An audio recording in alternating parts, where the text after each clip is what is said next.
Muy buenos días, soy Delvis Grisel Ortiz y les doy la más cordial bienvenida a otra edición de Delvis Grisel y compañía.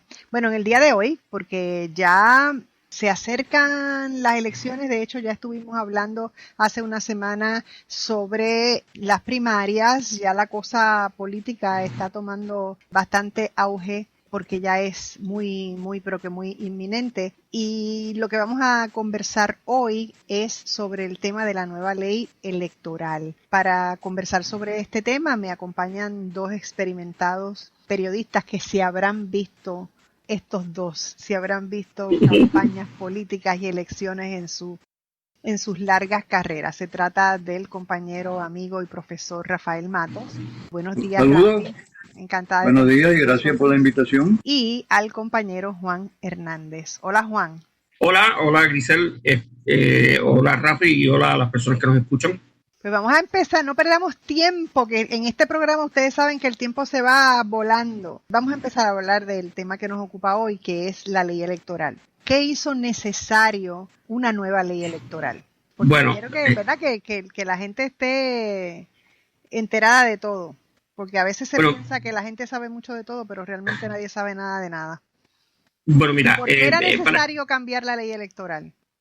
Bueno, mira, o hacerle enmienda, ¿verdad? La verdad del caso es que la ley electoral anterior no era una ley perfecta. Hay que comenzar por decir que las leyes electorales en Puerto Rico, a partir de la versión más reciente, después del llamado Tribunal Electoral, que era el anterior Estado de Derecho, todas las versiones que se han hecho a partir de ahí, incluso quizás para algunos, para el propio concepto del Tribunal Electoral, están hechas para los partidos políticos por los partidos políticos.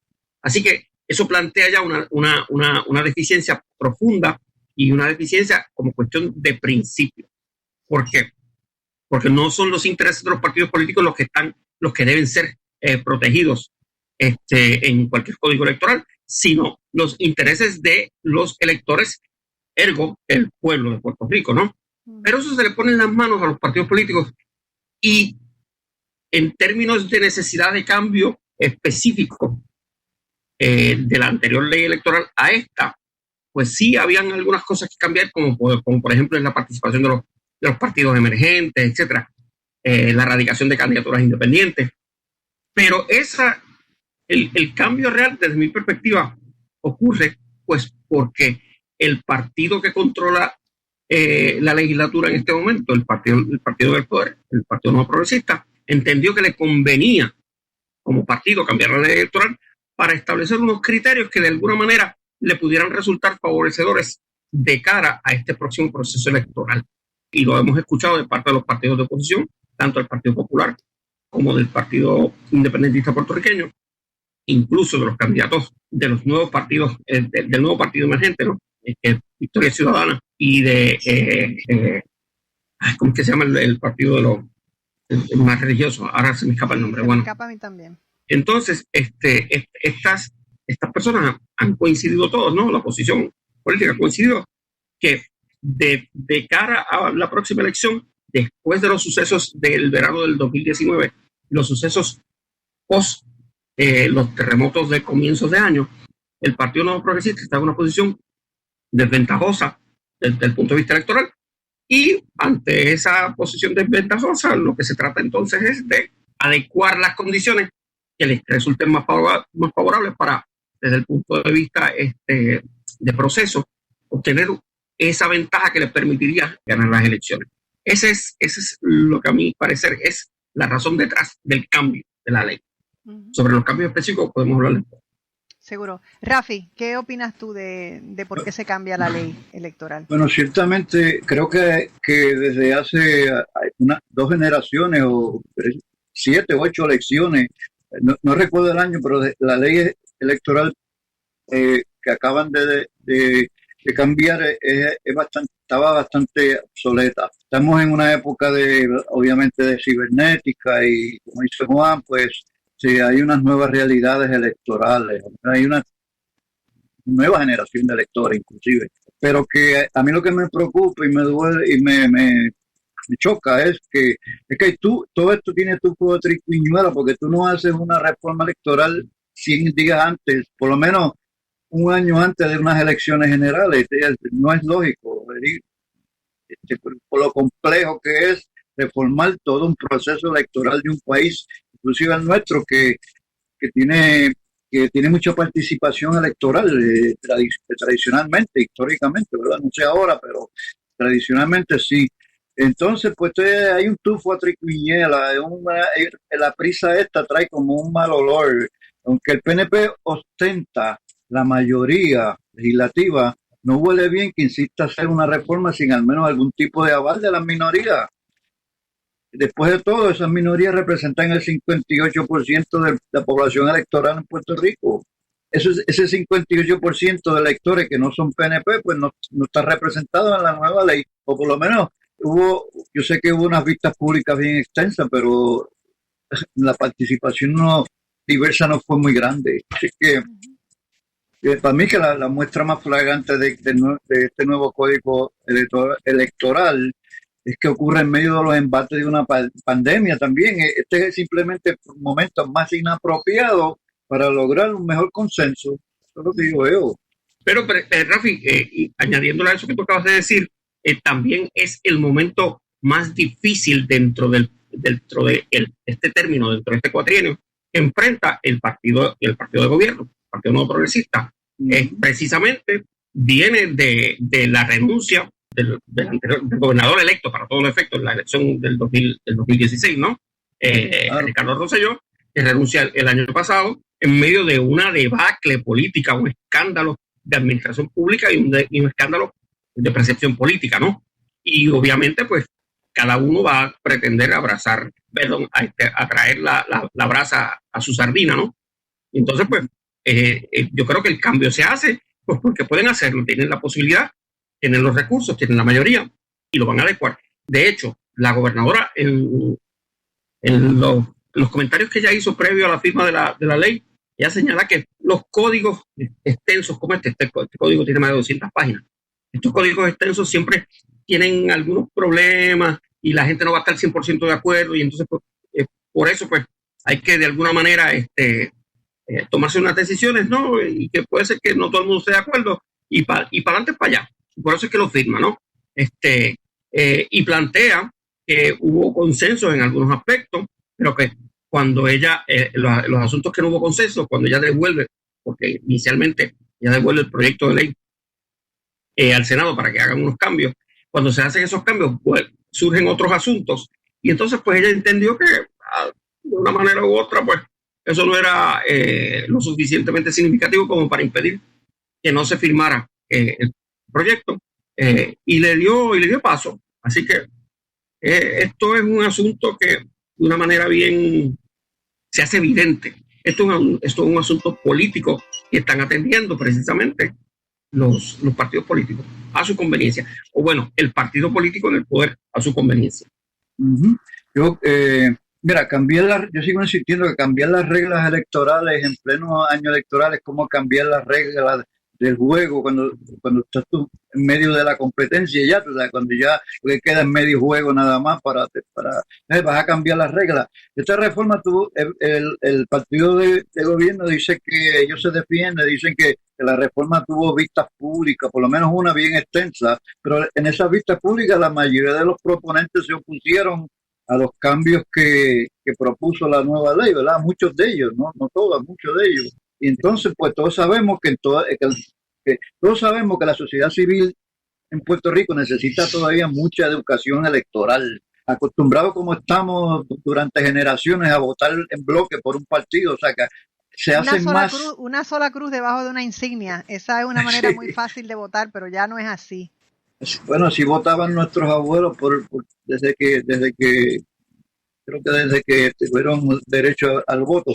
Entonces, eso requiere, de todas maneras, las nuevas generaciones requieren educación, un poco de educación también, por lo complejo que ahora es, porque ahora hay varias variantes, ¿verdad? El voto ausente, el voto electrónico, el voto por adelantado, etcétera, etcétera. Que de hecho ahí que está el meollo del problema, que voy a mencionar ahorita alguna de las posibilidades que hay que no están claras, en otras palabras.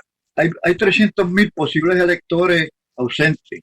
imagínate, y se fueron de Puerto Rico, que están en edad electoral. Yo no voy a decir, yo no estoy anticipando que 300,000 de los que se fueron van a votar, van a ejercer voto ausente ilegal, pero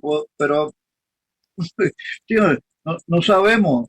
Yo tengo la esperanza, porque soy optimista todavía, de que vamos a depender de la honestidad de los electores puertorriqueños, pero todos sabemos que siempre hay alguna recusación, algún intento por hacer alguna trampa, y eso me preocupa mucho.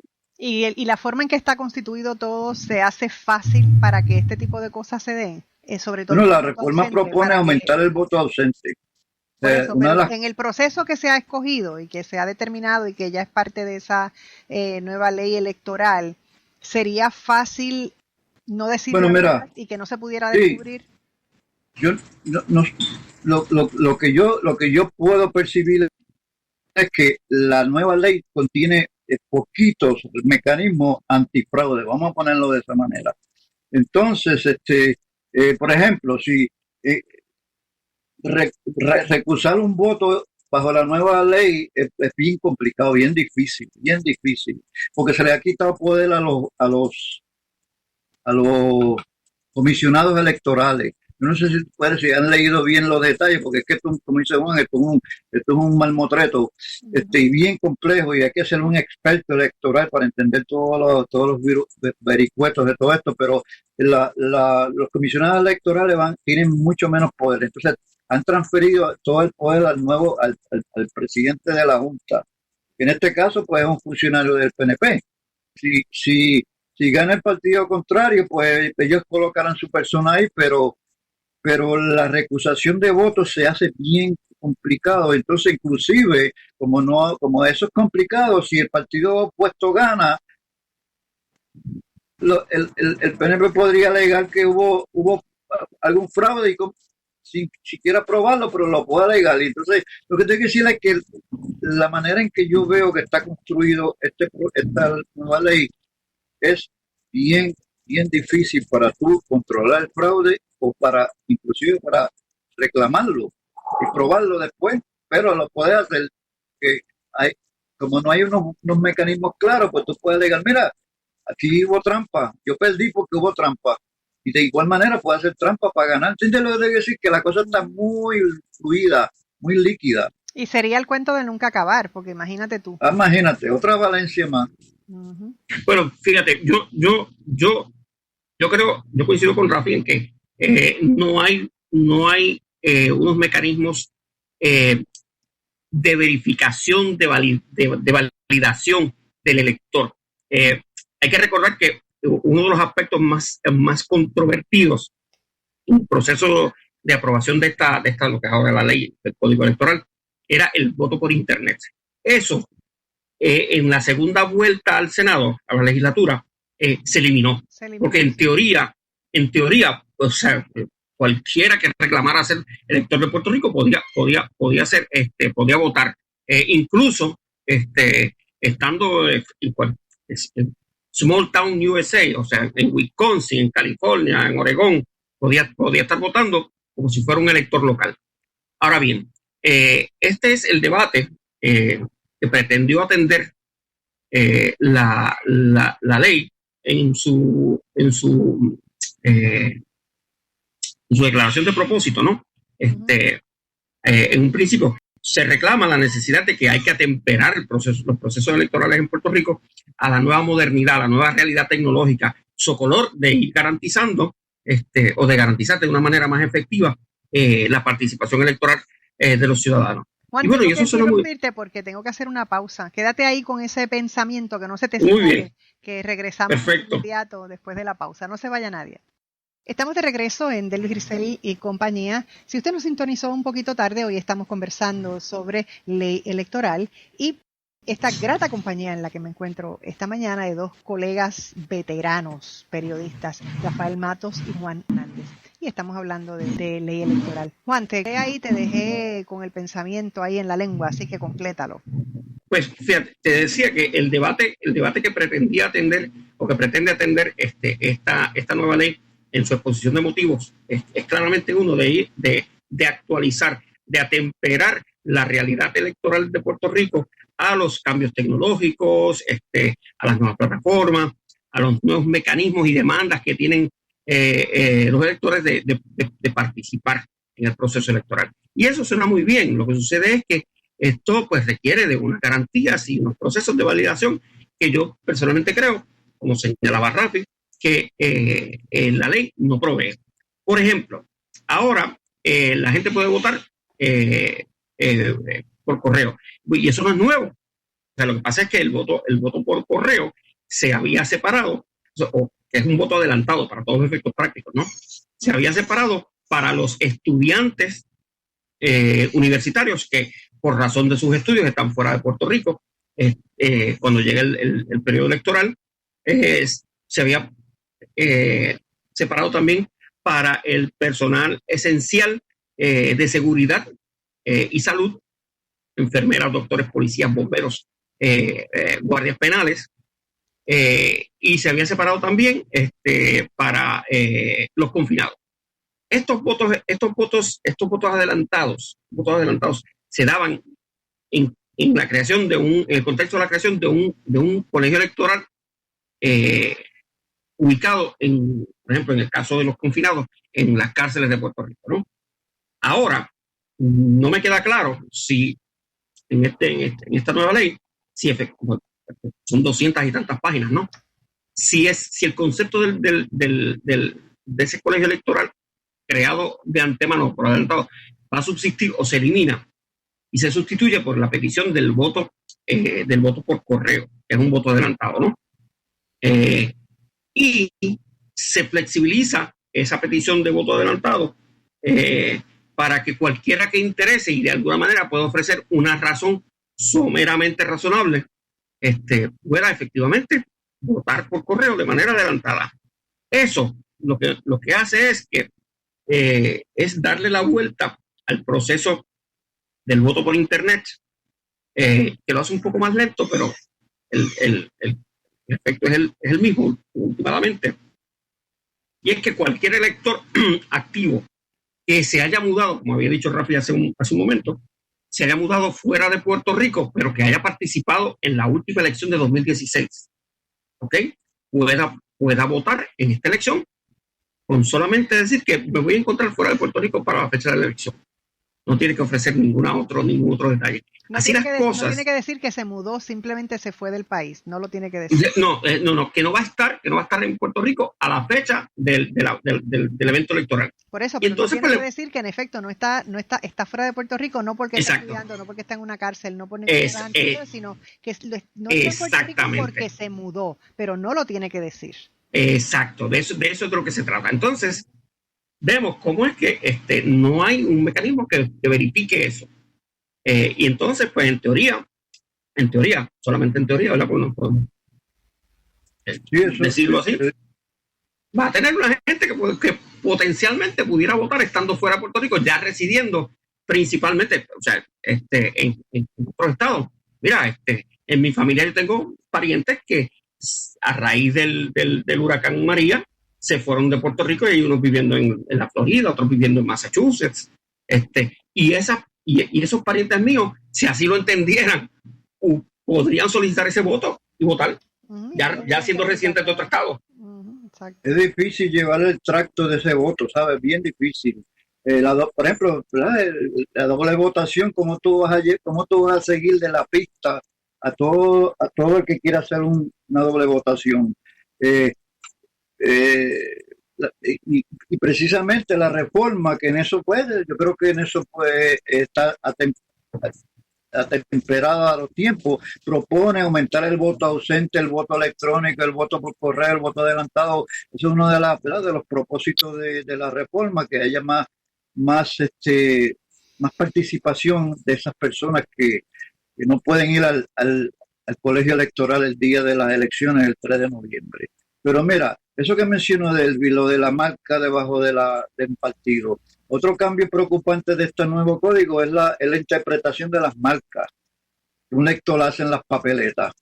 Las leyes electorales hasta ahora pues buscan asegurar que prevalezca la intención del elector.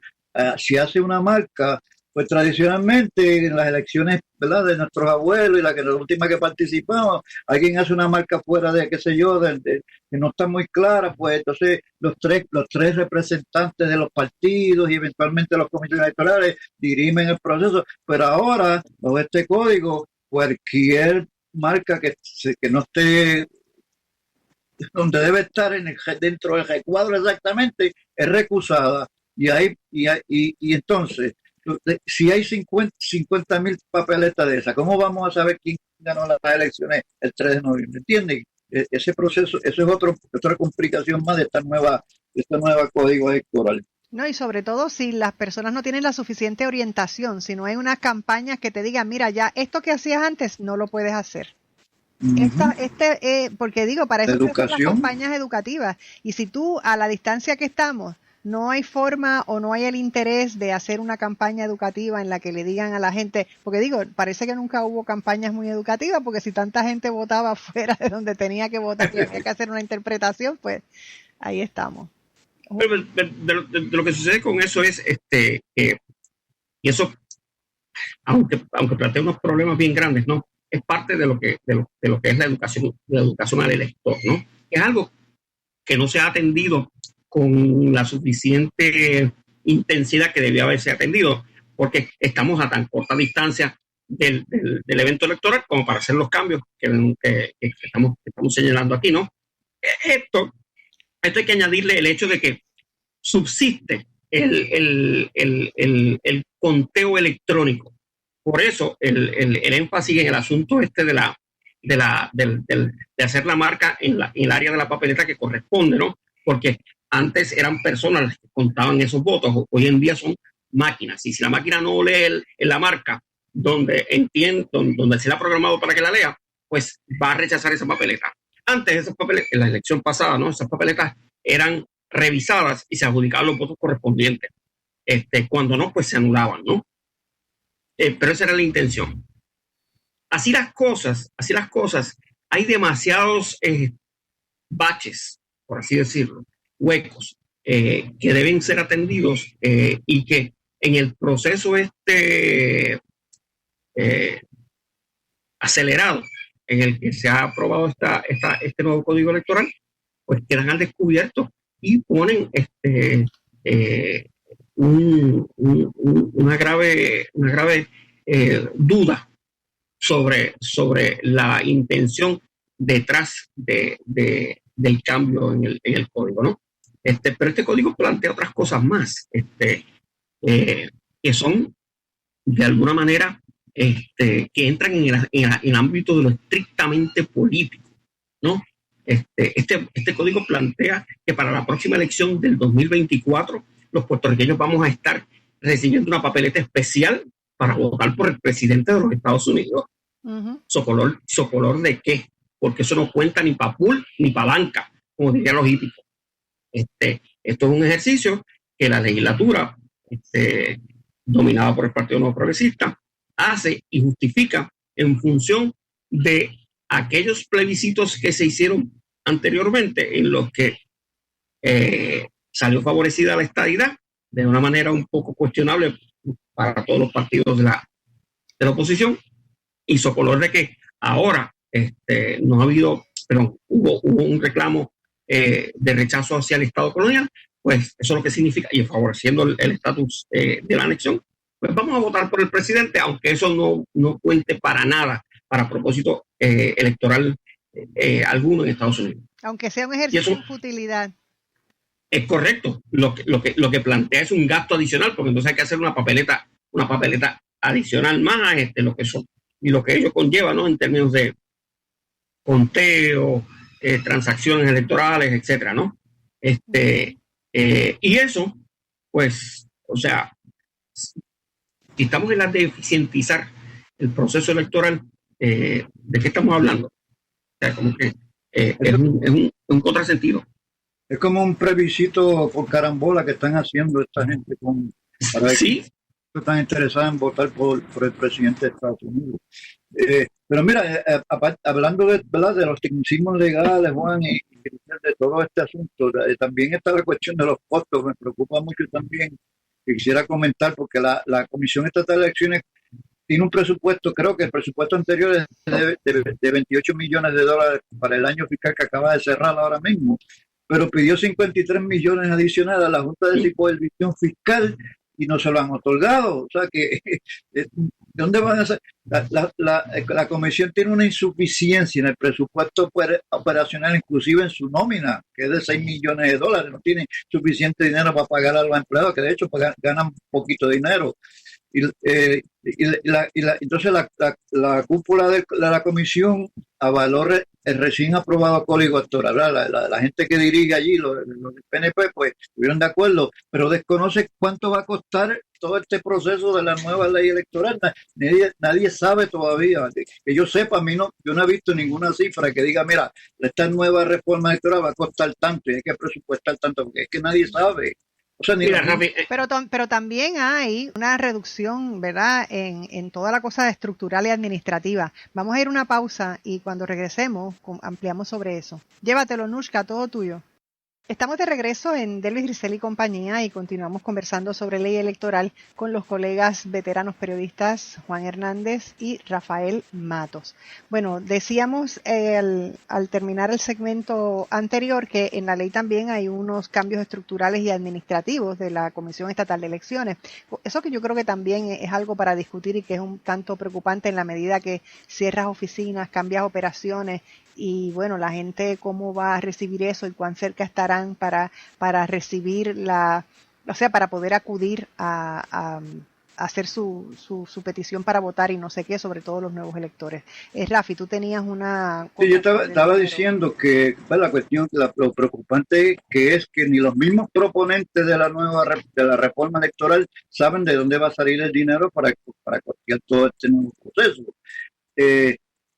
Ni la gobernadora tampoco sabe, que yo sepa, no ha dicho cuánto va a costar eso, ni la propia comisión, ni la legislatura, ni la comisión, ni la gobernadora saben cuánto va a costar toda esta reforma electoral, ni siquiera dónde va a salir el dinero, porque están pidiendo a la Junta de Supervisión Fiscal y que yo sepa, la Junta nunca ha sido dadivosa con estas cosas. Y entonces esta nueva reforma incluso dispone que se asigne fondos a la oficina del Contralor Electoral, que es el que maneja la cuestión de la veda, de los anuncios y toda esa cuestión, para que no se incumpla la veda publicitaria. Pero tampoco hay dinero público para costear esa operación, no se le ha asignado dinero. O sea que esto es como que traímos al paciente a darle tratamiento al hospital, o sea, traemos la nueva ley, pero no sabemos qué medicamento le vamos a dar para que sobreviva. Así que vamos a ver qué pasa. Mira, existen unas disposiciones específicas en la ley que el Partido Nuevo Progresista ha utilizado para justificar la aprobación de la misma, ¿no? Como había mencionado Grisel hace un momento,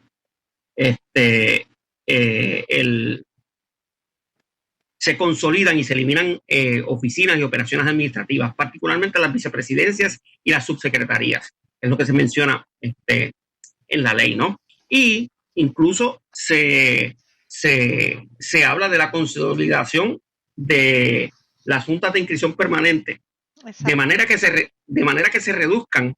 En teoría, en este momento hay al menos una junta de inscripción permanente por cada municipio de Puerto Rico.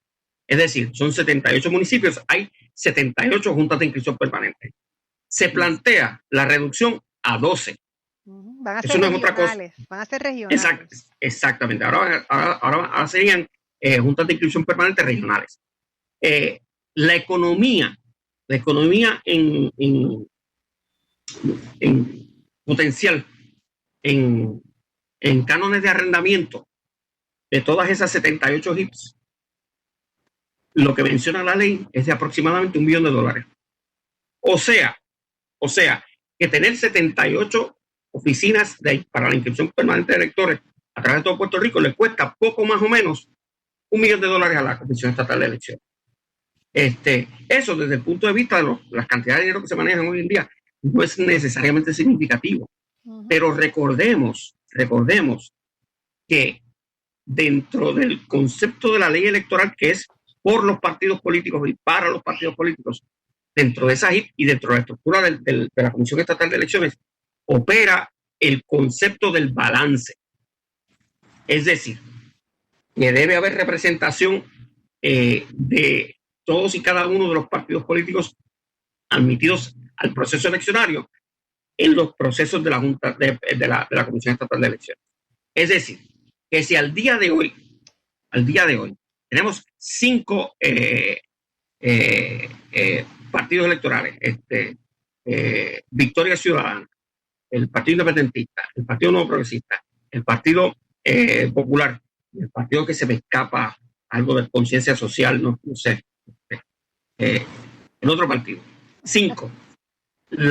Los representantes o los miembros en cada una de esas 78 HIPs a través de todo Puerto Rico, tiene que haber uno de cada uno de ellos. Y si usualmente hay uno que atiende el asunto de la inscripción electoral, una persona que atiende la administración del proceso de las papeletas, etcétera, tienen que haber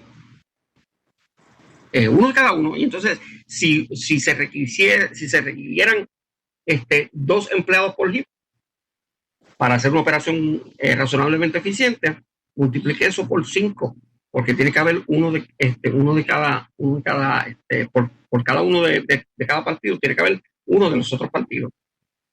Ahí es donde está uno de los problemas más significativos de este concepto de un código electoral diseñado por los partidos y para los partidos. Ahí hay un exceso de uso de fondos públicos que no es nuevo. Esto ha venido discutiéndose desde hace varios años, ¿no?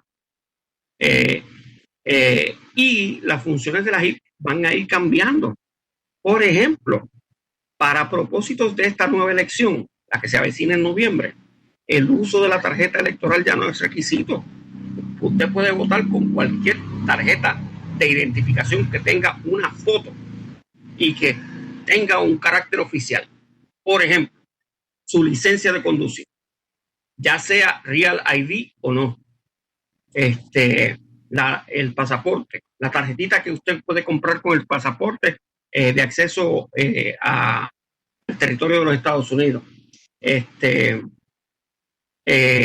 Las licencias, por ejemplo, que otorga el Estado, como por ejemplo para enfermeros, doctores, etcétera. Esos pueden ser utilizados como identificación para participar del proceso electoral. Y bueno, qué chévere, ¿no? Pero entonces estás restándole responsabilidades a la JIP y restándole gastos de personal. Sí, bueno, tú sabes, tanto aquí en Puerto Rico como en Estados Unidos, los partidos del poder están tratando de tomar control en tres áreas bien cruciales, que es los municipios, dándole más poder a los alcaldes, en este caso darle más poder al presidente de la Junta de Comisión Electoral y los tribunales están tratando de tomar control, y toman control de esas 3 áreas, pues ya tú sabes.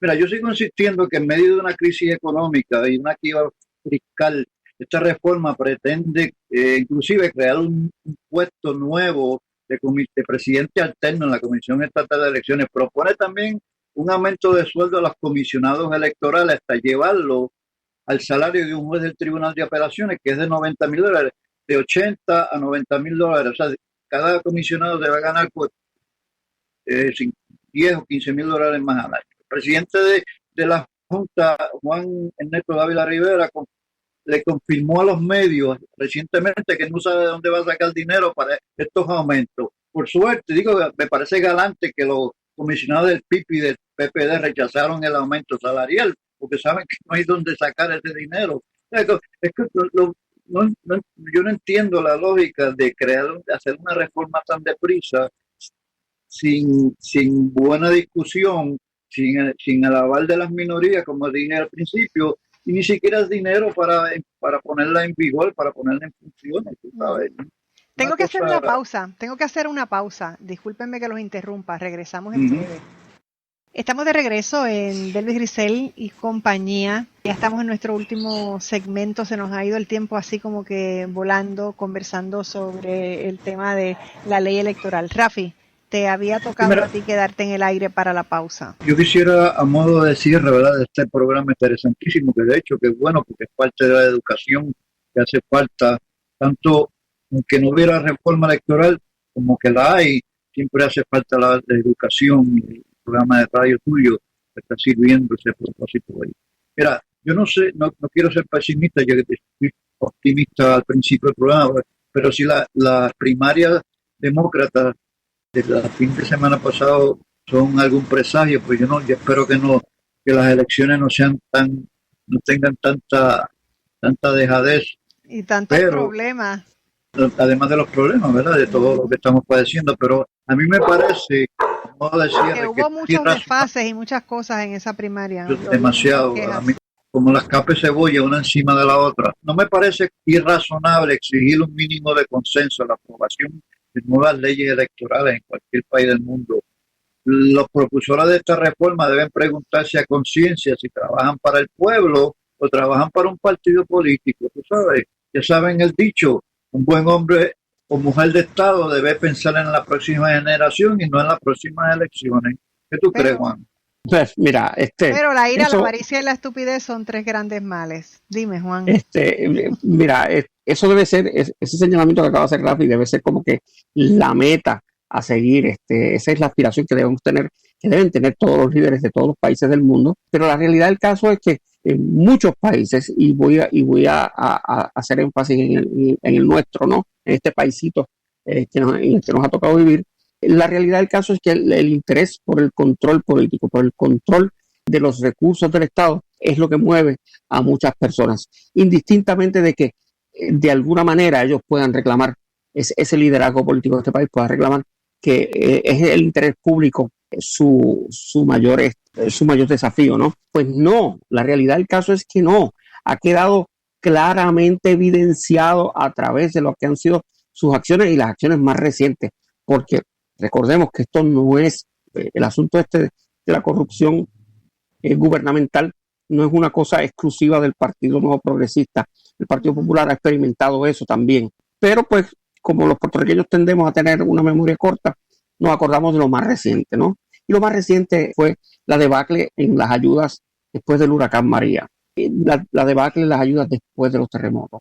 Así que claramente queda establecido que el interés que mueve al liderato político de este país en este momento, al igual que en otras ocasiones en el pasado, es un interés de lucro y peculio personal, de control de los recursos. Y yo me pregunto, ¿cómo ustedes creen que los ciudadanos, o sea, que son que tienen derecho al voto en este país, pueden defender su voto ante tales circunstancias que hemos descrito en este programa? ¿Hay recursos? Educándose. Bueno, es esta responsabilidad ciudadana de educarse y entender cómo opera el país.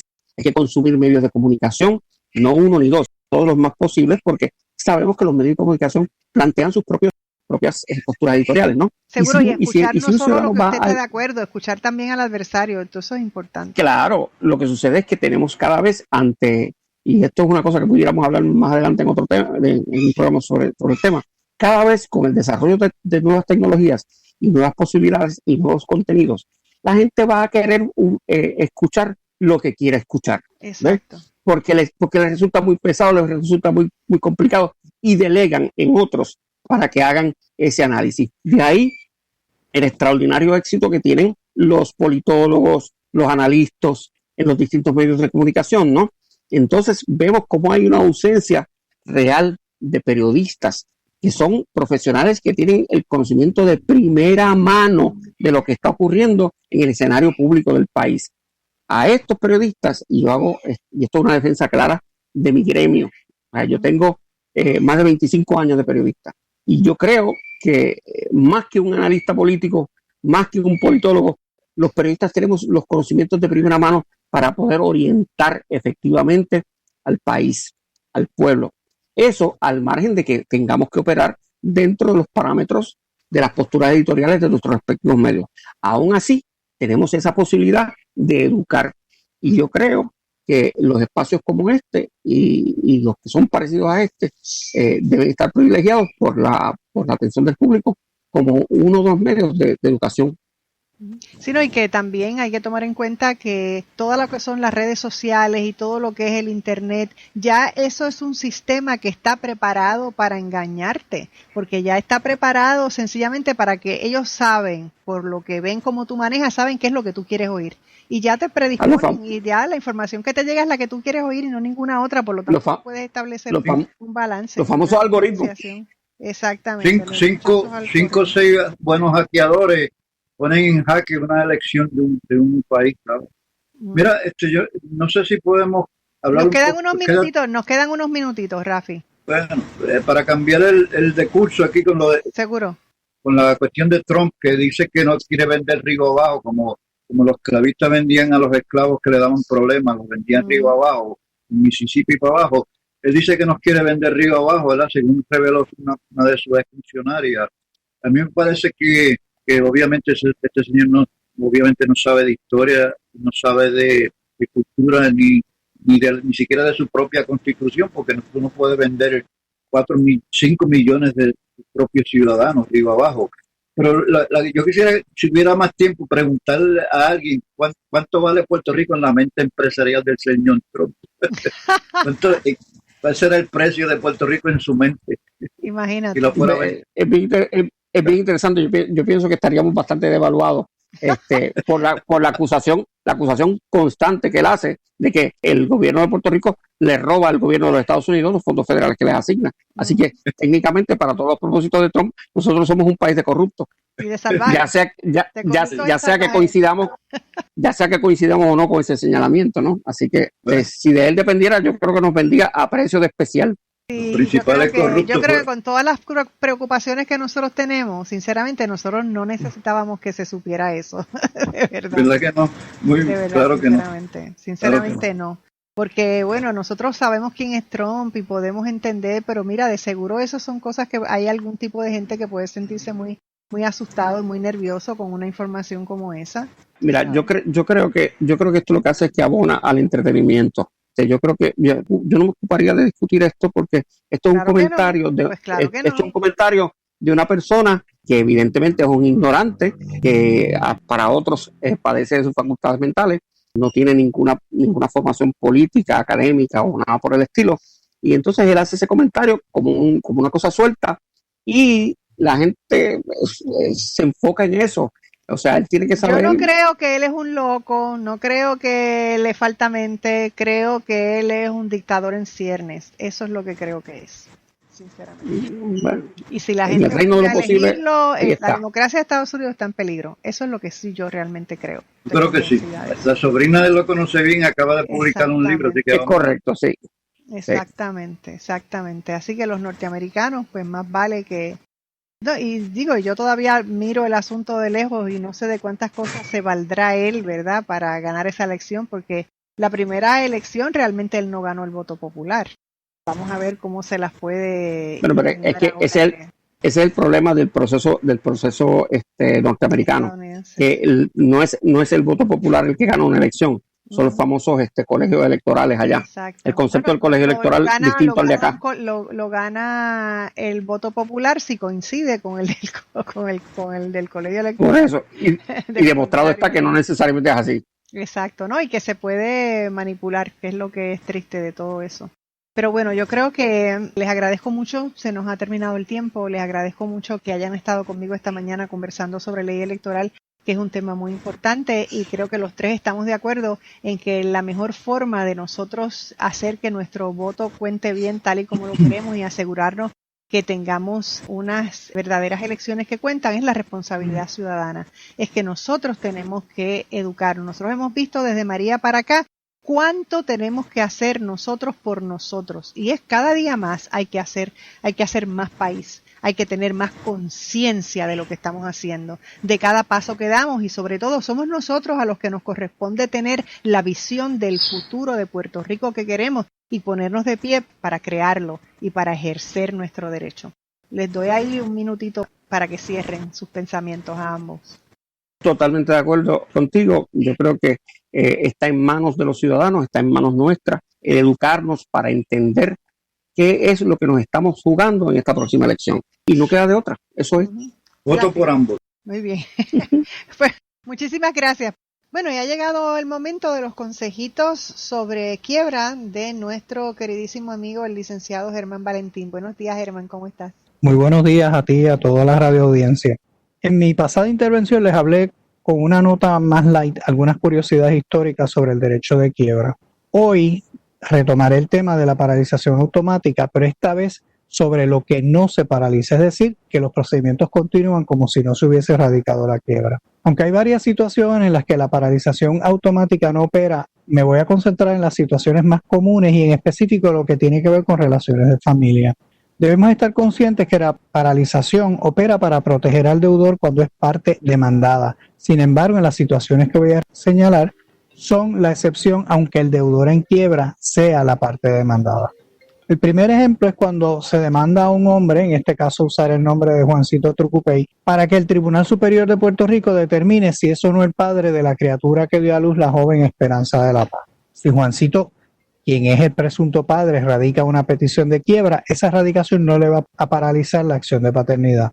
Si el tribunal determina que Juancito es en efecto el padre del menor y le impone una pensión, esa determinación de pensión tampoco se paraliza. A Juancito no lo salva nadie. Continuando con el ejemplo de la determinación de paternidad, si el tribunal le impone a Juancito el pago de una pensión, esto va a tener un impacto en sus gastos. En caso de que Juancito estuviera bajo el capítulo 13, o sea, un plan de pagos, tendría que revisarse los ingresos, gastos y posiblemente modificar dicho plan de pago. Seguimos con Juancito y Soledad. Asumiendo que haya pasado el tiempo y Soledad quiera un aumento de pensión, ella puede iniciar la acción en el tribunal local sin ningún problema. Juancito, por lo tanto, va a tener que comparecer y defenderse en esa acción judicial.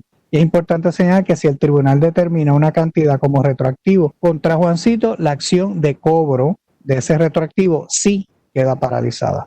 Otras acciones que la quiebra no paraliza son la determinación de custodia o la determinación o revisión de las relaciones paterno o materno-filiales del padre o madre no custodio.